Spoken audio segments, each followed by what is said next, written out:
இன்னைக்கும் தங்கம் ஏறுமுகம்தான். வெள்ளி விலையும் இன்னைக்கு உயர்ந்திருக்கு.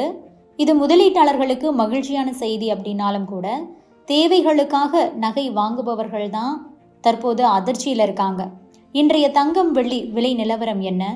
தற்போதைய சூழல்ல தங்கம் வாங்கலாமா? தங்கம் விலை குறைய வாய்ப்பு இருக்கா?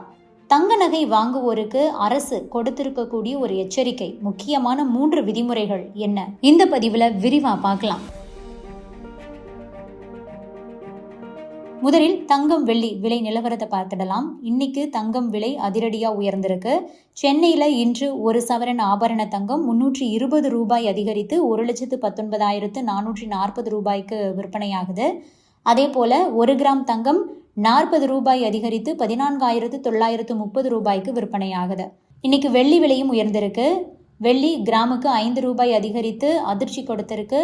சென்னையில் இன்னைக்கு 1 கிராம் வெள்ளி 295 ரூபாய்க்கு விற்பனை செய்யப்படுது.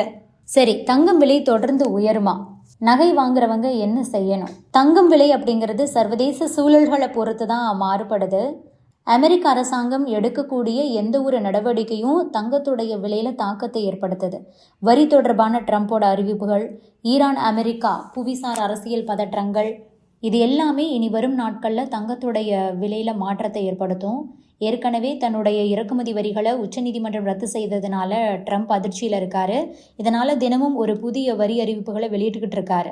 ஈரானுக்கும் அமெரிக்காவுக்கும் பேச்சுவார்த்தை நடந்துகிட்டு இருக்கு. அணுசக்தி விவகாரத்தில் ஈரான் ஒப்பந்தம் பண்ணலை அப்படின்னா போர் தொடுப்பேன் அப்படின்னு ட்ரம்ப் வார்னிங் கொடுத்திருக்காரு. தற்போதைக்கு முதலீட்டாளர்கள் காத்திருக்கக்கூடிய மனநிலையில் இருக்காங்க. அதாவது வரி உயர்வு, ஈரான் மீது தாக்குதல் ஆகியவை நிகழ்ந்தது அப்படின்னா தங்கத்தில் முதலீடு செய்யலாம்னு சர்வதேச முதலீட்டாளர்கள் வெயிட் அண்ட் வாட்ச் அணுகுமுறையை தான் கையில் எடுத்திருக்காங்க. எனவே தான் தங்கம் விலை ஏறுமுகமாக இருந்தாலும் பெரிய அளவிலான விலை உயர்வு இல்லை. வீட்டில் திருமணம் போன்ற நிகழ்வுகளுக்காக தங்கம் வாங்க வேண்டிய கட்டாயத்தில் இருக்கிறவங்க மேலும் விலை குறையும் அப்படின்னு காத்திருக்காம இப்போவே வாங்கி வச்சுக்கோங்க அப்படின்னு நிபுணர்கள் அறிவுரை சொல்கிறாங்க. ஏன்னா ட்ரம்ப் எப்போது வேண்டுமானாலும் வரியை உயர்த்தலாம் அல்லது ஈரான் மீது கூட தாக்குதலை நடத்தலாம். அப்படிங்கிறதுனால விலை குறையும்னு காத்திருக்க வேண்டாம்னு சொல்கிறாங்க நிபுணர்கள். இதற்கிடையே தான் தரகு நிறுவனமான மோதிலால் ஓஸ்வால் என்ன சொல்லியிருக்கு அப்படின்னா, தங்கம் விலையானது நீண்ட கால அடிப்படையில் வலுவாயிருக்கு, தொடர்ந்து அதிகரிக்க வாய்ப்புகள் அதிகம் காணப்படுது. ஆக முதலீட்டாளர்கள் போர்ட்ஃபோலியோவில் கட்டாயம் தங்கத்தை சேர்க்கணும். ஏன்னா புவிசார் அரசியல் பிரச்சனைகள், சப்ளையில் பிரச்சனைன்னு பல முக்கிய காரணிகள் அதற்கு காரணமாக அமையலாம்.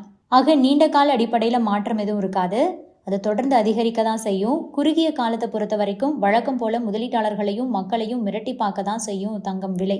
அதாவது அதிக அளவிலான ஏற்ற இறக்கம் இருக்கலாம்னு எதிர்பார்க்கப்படுது. அடுத்ததாக நம்ம அரசு கொடுத்திருக்கக்கூடிய வார்னிங், தங்கம் விலை உயர்ந்தாலும் குறைஞ்சாலும் இந்திய நகை கடைகளில் மக்கள் கூட்டம் குறையலை. என்னதான் விலை அதிகமாக இருந்தாலும் தங்களால் முடிஞ்ச அளவுக்கு மக்கள் நகைகளை வாங்கிட்டு தான் இருக்காங்க.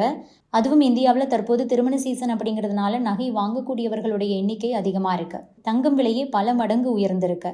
குறிப்பாக 1 பவுண்ட் நகை வாங்கணும் அப்படின்னா 1.4 லட்சம் வரை செலுத்த வேண்டி இருக்கும்.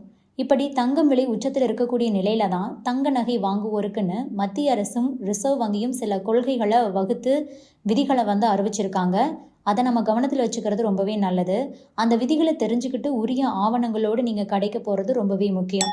விதிமுறை 1, நீங்கள் நகை கடைக்கு போயிட்டு தங்க நகை வாங்குறீங்க அப்படின்னா அதனுடைய விலை 2 லட்சம் ரூபாய்க்கு மேலே இருக்குது. அப்படிங்கும்போது உங்களுடைய பேன் கார்டை கடையில் சமர்ப்பிக்கிறது கட்டாயம். நகைக்கடை நிறுவனங்கள் வருமான வரித்துறையிடம் இந்த தகவல்களை தெரிவிக்கணும் அப்படிங்கிறதுக்காகத்தான் பேன் கார்டு தகவல்களை கேட்குறாங்க. விதிமுறை 2, நிதி மோசடி அல்லது வரி ஏய்ப்புகளை தடுக்கிறதுக்காக அதிகபட்ச பண பரிவர்த்தனைகளை வருமான வரித்துறை கண்காணிக்குது. தங்கம் வாங்குறீங்க, அதனுடைய மதிப்பு 10 லட்சம் ரூபாயை கடந்துடுச்சு அப்படிங்கும்போது பேன் கார்டு மட்டும் இல்லாமல் உங்களுடைய ஆதார் தகவல்களையும் வருமான வரி கணக்கு தாக்கல் ஆவணங்களையும் சமர்ப்பிக்கணும்.